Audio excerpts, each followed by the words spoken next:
रघुनंदन जय जय सिया राम। रघुनंदन जय जय सिया राम। जय जय श्री सीताराम। स्नेही भक्तजनों, रविंद्र जैन ग्रुप द्वारा प्रस्तुत की जा रही सुनो श्री राम कहानी में हम आप सभी को सुना रहे हैं भगवान श्री राम के जन्म से लेकर साकेत गमन तक की कथाओं को।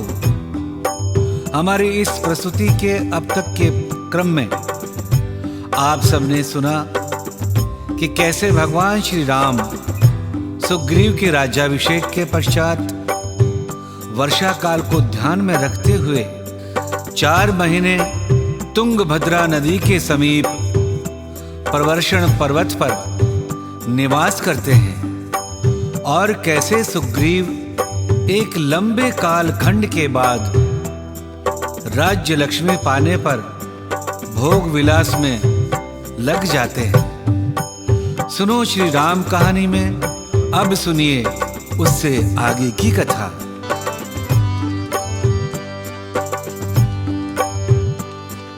सुखी मीन जे नीर आगाधा, जिम हरि शरण न एक बाधा। फूले कमल सोहसर कैसा, निर्गुण ब्रह्म सगुण भय जैसा।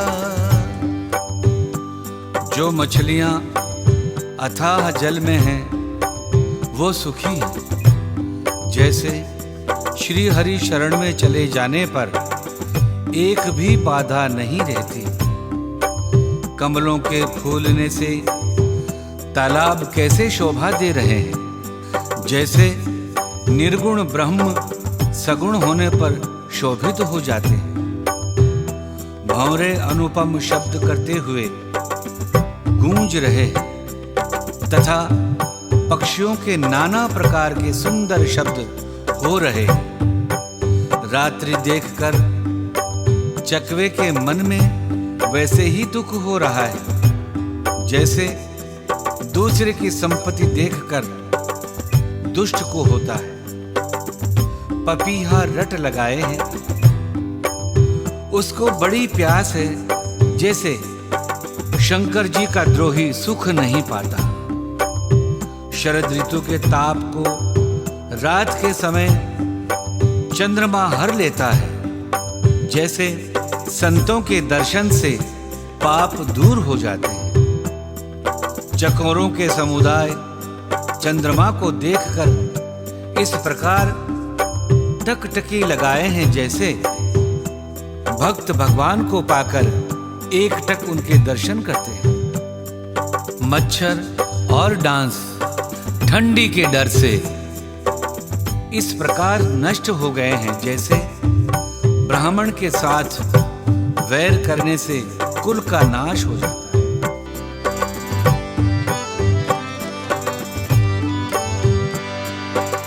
भूमि जीव संकुल रहे, गए शरद ऋतु पाई। सद्गुरु मिले जाहि जिमी, संशय भ्रम समुदाय। वर्षा ऋतु के कारण भूमि पर जो जीव भर गए थे, शरद ऋतु के आगमन पर वे सारे जीव वैसे ही नष्ट हो गए, जैसे सद्गुरु के मिल जाने पर संदेह और भ्रम के समूह नष्ट हो जाते। वर्षा ऋतु के 4 महीने बीत गए और इसके समापन के साथ ही प्रकृति पर शरद ऋतु का प्रभाव दिखाई देने लगा। गगन निर्मल हो गया, बादल पूरी तरह से लुप्त हो गए। धरती माता का आंचल हरी भरी फसलों और रंग बिरंगे फल फूलों से युक्त वृक्षों से सज गया। प्रकृति और वातावरण का यह स्वरूप देखकर राम जी ने भी वर्षा काल का अंत माना और सीता जी को याद करने लगे और साथ ही किष्किंधा में हनुमान जी ने भी अनुमान किया कि वर्षा बीत चुकी है और सुग्रीव को राम जी के कहे बिना ही सीता खोज का कार्य प्रारंभ करना चाहिए। यही सोचकर हनुमान जी ने सुग्रीव को समझाते हुए कहा, हे वानरराज सुग्रीव, आप स्वयं परम बुद्धिमान हैं और विवेकमान हैं। जिन भगवान श्री राम ने आपका दुख दूर करने के लिए बाली जैसे महापराक्रमी का वध करने में तनिक भी सोच विचार नहीं किया, उन सर्वसमर्थ श्री राम जी की धर्मपत्नी सीता जी के खोज का कार्य अब आपको अविलंब प्रारंभ कर देना चाहिए, क्योंकि उन्होंने आपको मित्र माना है और एक सच्चे मित्र का कर्तव्य निभाते हुए उन्होंने आपके दुख में आपकी सहायता की है। अब उनके दुख और उनकी आवश्यकता में सहायक बनकर आप अपने मित्र धर्म का पालन करिए और सीता जी की खोज का कार्य करवाइए। सुग्रीव वास्तविक विद्वान, ज्ञानवान और विवेकवान थे। उन्होंने उचित समय पर हनुमान जी द्वारा दी गई इस सलाह को शिरोधार्य किया और अपने समस्त मंत्रियों को यह आदेश दिया कि धरती पर मेरे अधीन जितने भी वानर यूथपति हैं वे सब मेरी आज्ञा से 15 दिनों के अंदर यहाँ उपस्थित हो जाएं। जो वानर सेनापति 15 दिनों के अंदर यहाँ उपस्थित नहीं हुआ उसे मेरे द्वारा प्राण दंड दिया जाएगा।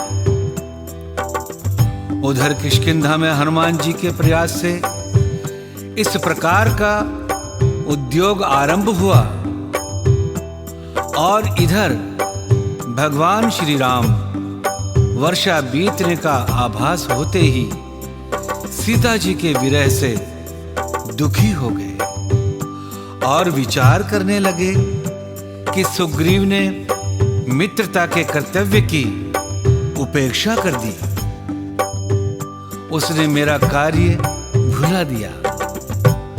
राज्य लक्ष्मी और सुंदर पत्नियां पाकर वह भोग विलास में डूब गया और उसने मेरा इतना आवश्यक कार्य अपने मन से निकाल दिया।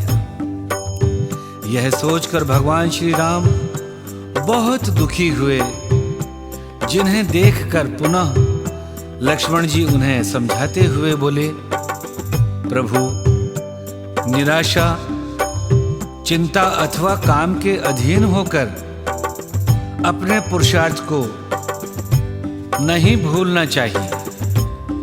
आपको अपना पराक्रम, अपना धैर्य और अपना मूल स्वरूप स्मरण रखना चाहिए। आप स्वयं सब कुछ करने में समर्थ हैं प्रभु, परंतु मानवीय व्यवहार निभाने के कारण आपने स्वयं को सुग्रीव पर निर्भर मान लिया है। लक्ष्मण जी के इस प्रकार कहने पर राम जी सचेत हुए और सुग्रीव पर क्रोध प्रकट करते हुए बोले, सुग्रीवहूँ सुधि मोरि बिसारी, पावा राजकोषपुर नारी।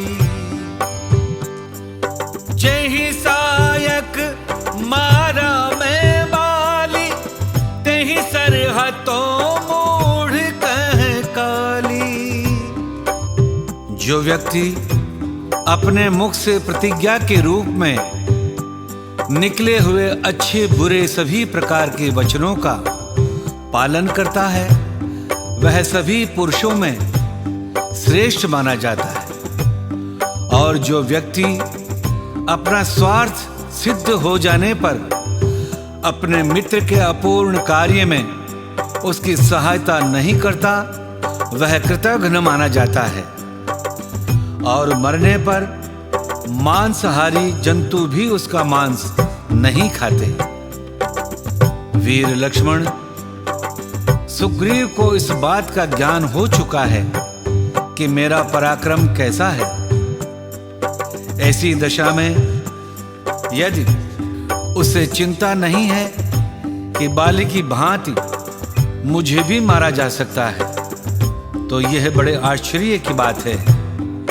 महाबली वीर लक्ष्मण, तुम सुग्रीव के पास जाओ और उसे मेरे दुख और क्रोध का दोनों का परिचय दो। भगवान श्री राम को सुग्रीव पर क्रोधित हुआ देखकर लक्ष्मण जी का क्रोध राम जी से भी अधिक बढ़ गया और वह बोले कि मैं अभी किष्किंधा जाकर सुग्रीव का वध कर देता हूं और वहां का राज्य अंगद को दे देता हूं। लक्ष्मण जी का इतना उग्र रूप देखकर राम जी का क्रोध तो दूर हो ही गया, साथ ही वह लक्ष्मण जी को समझाने भी लगे कि अरे नहीं भैया, हमें मित्र वध जैसा अपराध नहीं करना चाहिए। अपने क्रोध पर नियंत्रण रखो। सुग्रीव भी हमारे अपने हैं, इसलिए उनके पास जाकर उन्हें शांति से समझाओ और मेरे पास ले आओ। राम जी के इस प्रकार कहने पर लक्ष्मण जी ने राम जी के वचनों को शिरोधार्य किया और धनुष बाण लेकर नगरी के अंदर पहुंचे। क्रोधवंत लक्ष्मण सुनि काना, कह कपीस अति भय अकुलाना। तारा सहित जाए हनुमाना, चरण बंद प्रभु सुजसु बखाना। करि बिनती मंदिर ले आए, चरण पखारी पलंग बैठाए। तब कपीस चरणनि सिरुनावा, गही भुज लक्ष्मण कंठ लगावा, कंठ लगावा। अंगद ने लक्ष्मण जी के चरणों में सिर नवाकर विनती की, क्षमा याचना की। तब लक्ष्मण जी ने उनको अभय बांह दी, भुजा उठाकर कहा कि डरो मत। सुग्रीव ने अपने कानों से लक्ष्मण जी को क्रोध युक्त सुनकर भय से अत्यंत व्याकुल होकर कहा, हे हनुमान, सुनो, तुम तारा को साथ लेकर जाओ, विनती करके राजकुमार को समझाओ, समझा बुझाकर शांत करो। हनुमान जी ने तारा सहित जाकर लक्ष्मण जी के चरणों की वंदना की और प्रभु के सुंदर यश का बखान किया। वे विनती करके उन्हें महलों में ले आए तथा चरणों को धोकर उन्हें पलंग पर बिठाया। तब वानर राज सुग्रीव ने उनके चरणों में सिर नवाया और लक्ष्मण जी ने हाथ पकड़कर उनको गले से लगा लिया। सुग्रीव ने कहा, हे नाथ, विषय के समान और कोई मद नहीं है। यह मुनियों के मन में भी क्षण मात्र में मोह उत्पन्न कर देता है। फिर मैं तो विषयी जीव ही ठहरा। सुग्रीव के विनय भरे वचन सुनकर लक्ष्मण जी ने सुख पाया और उनको बहुत प्रकार से समझाया। तब पवनसुत हनुमान जी ने जिस प्रकार सब दिशाओं में दूतों के समूह गए थे, वह सब हाल सुनाया।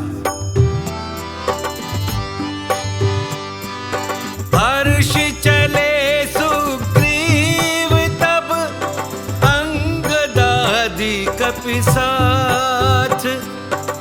राम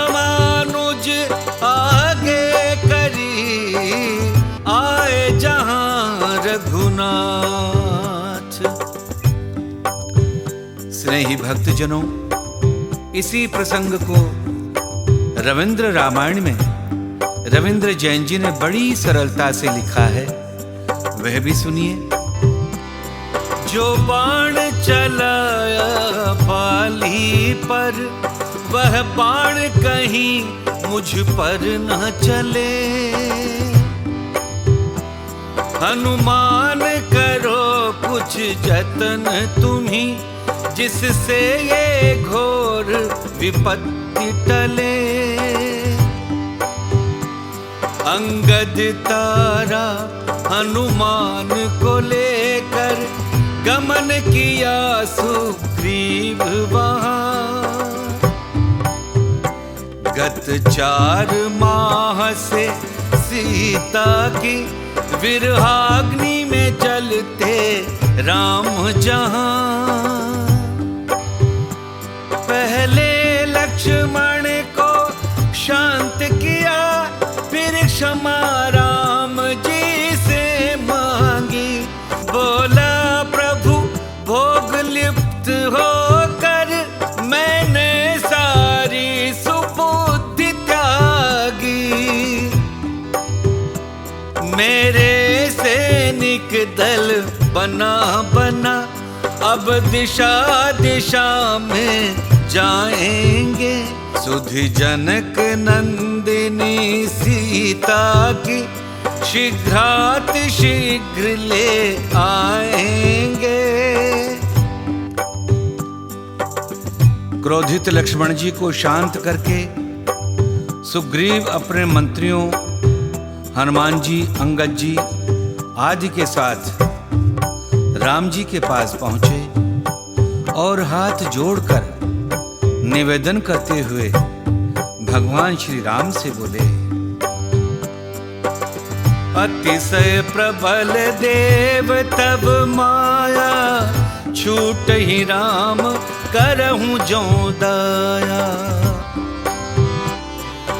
विषय बस्य सुर नर मुनि स्वामी, मैं पावर पशु कपि अति कामी। सुग्रीव ने कहा, हे नाथ, मेरा कुछ भी दोष नहीं है। हे देव, आपकी माया बहुत प्रबल है। आप जब दया करते हैं तभी यह छूटती है। हे स्वामी, देवता, मनुष्य और मुनि सभी विषयों के वश में है। फिर मैं तो पामर पशु और पशुओं में भी अत्यंत कामी बंदर हूं। स्त्री का नयन बाण जिसको नहीं लगा, जो भयंकर क्रोध रूपी अंधेरी रात में भी जागता रहता है, क्रोध में अंधा नहीं होता, और लोभ की फांसी से जिसने अपना गला नहीं बंधाया, हे नाथ, वह मनुष्य आप ही के समान है। ये गुण साधन से नहीं प्राप्त होते, आपकी कृपा से ही कोई कोई इन्हें पाते हैं। तब रघुपति बोले मुस्काई, तुम प्रिय मोहि भरत जिमि भाई। अब सोई जतनु करहु मन लाई, जहि विधि सीता कै सुधि पाई। तब श्री राम जी मुस्कुराकर बोले, हे भाई, तुम मुझे भरत के समान प्यारे हो।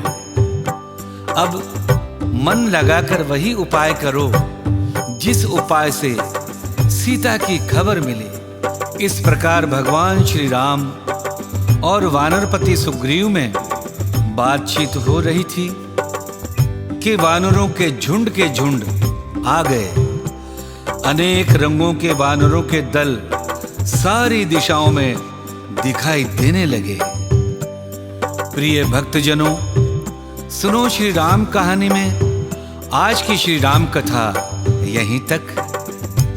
सुनो श्री राम कहानी के अगले एपिसोड में हम आपको श्रीमद् वाल्मीकि रामायण में वर्णित वानर सेना का विस्तार से परिचय सुनाएंगे।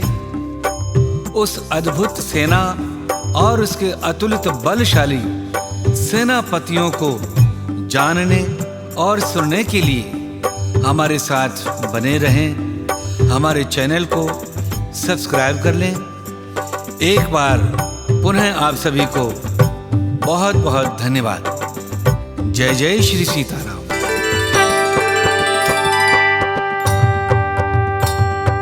सिया राम जय राम जय जय राम। सिया राम जय राम जय जय राम। सिया राम जय राम जय जय राम। सिया राम जय राम जय जय राम। रघुनंदन जय जय सिया राम। रघुनंदन जय जय सिया राम। रघुपति राघव राजा राम। रघुपति राघव राजा राम। पतित पावन सीताराम। पतित पावन सीताराम। सिया राम जय जय राम। सिया राम जय जय राम। सिया राम